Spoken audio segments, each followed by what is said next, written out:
দীর্ঘদিন ধরে বার্ধক্যজনিত নানা রোগের সঙ্গে লড়াইয়ে অবশেষে হার মানলেন বলিউডের বর্ষিয়ান অভিনেত্রী কামিনী কৌশল। ৯৮ বছর বয়সে পৃথিবীকে বিদায় জানালেন তিনি। তার প্রস্থানে ভারতীয় চলচ্চিত্র অঙ্গনে নেমে এসেছে শোকের ছায়া।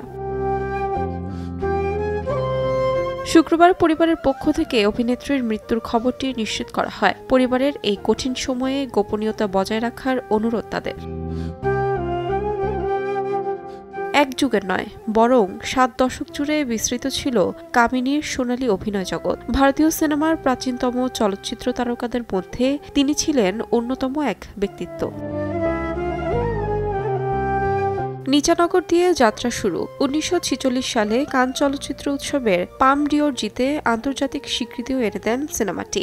এরপর শহীদ, নদিয়াকে পার, দো ভাই, জিদ্দি, স্বপ্নব সহ প্রায় ১০০ সিনেমায় অভিনয় করেছেন তিনি। কিংবদন্তি ধর্মেন্দ্রর প্রথম সিনেমা শহীদে তার সঙ্গী হয়েছিলেন কামিনী। কামিনীকে শেষবার পর্দায় দেখা গেছে আমির খান ও কারিনা কাপুর অভিনীত লাল সিং চাড্ডাতে। তার প্রয়াণ ভারতীয় চলচ্চিত্রের অপূরণীয় ক্ষতি বলে মনে করছেন সিনেপ্রেমীরা। তাহমিনা তন্নি, সময় সংবাদ।